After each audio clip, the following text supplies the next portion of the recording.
Welcome back to the Reading Corner with Mrs. G. For more great stories, subscribe here and give me a thumbs up for like it.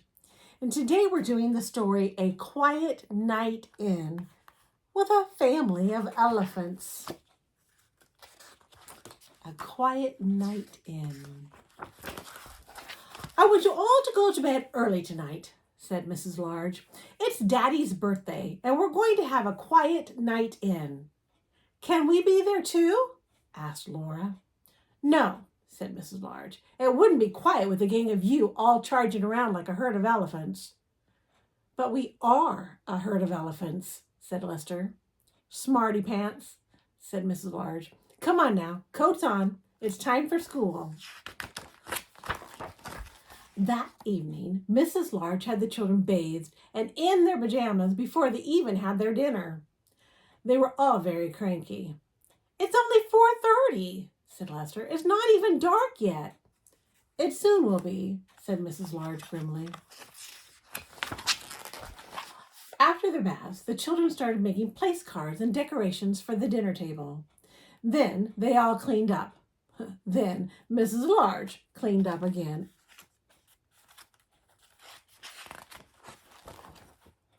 Mr. Large arrived home looking very tired. We're all going to bed, said Lester. So you can be quiet, said Laura. Without us, said Luke. Shh, said the baby. Happy birthday, said Mrs. Large. Come and see the table. Mr. Large sank heavily into the sofa. It's lovely, dear, he said. But do you think we could have our dinner on trays in front of the TV? I'm feeling a little tired. Of course, said Mrs. Large. It's your birthday. You can have whatever you want. We'll help, said Luke. The children ran to the kitchen and brought 2 trays. I'll set them, said Mrs. Large. We don't want everything ending up on the floor.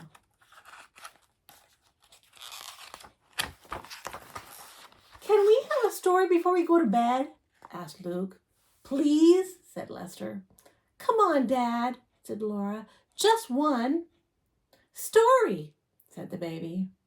Oh, all right, said Mr. Large. Just one, then.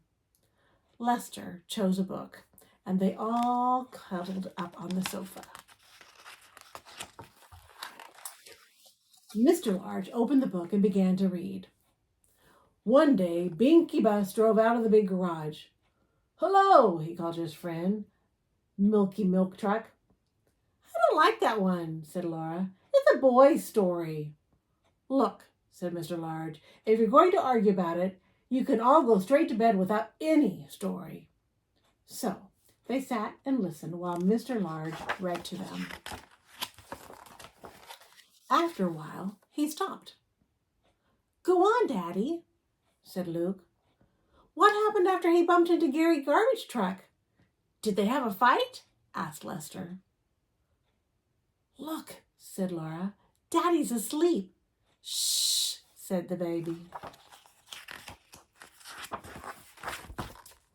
Mrs. Large laughed. Poor Daddy, she said. Never mind. We'll let him snooze a little longer while I take you all up to bed. Will you just finish the story, Mom? Asked Lester. We don't know what happens in the end, said Luke. Please, said Laura. Story, said the baby.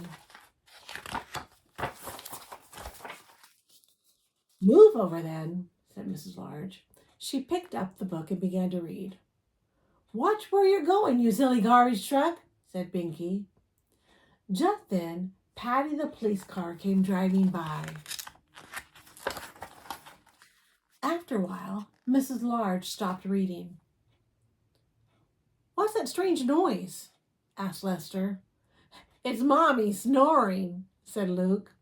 Daddy's snoring too. They must be very tired, said Laura kindly. Shh, said the baby. The children crept from the sofa and got a blanket. They covered Mr. and Mrs. Large and tucked them in. We better put ourselves to bed, said Lester. Come on. Should we take the food up with us? Asked Luke. It is on trays. It's a pity to waste it, said Laura. I'm sure they wouldn't mind. Anyway, they wanted a quiet night in. Shh, said the baby. And that's the end. They had a quiet night in. All right. Maybe you need to give your parents a quiet night in, huh? All right. See you next time in the Reading Corps with Mrs. G.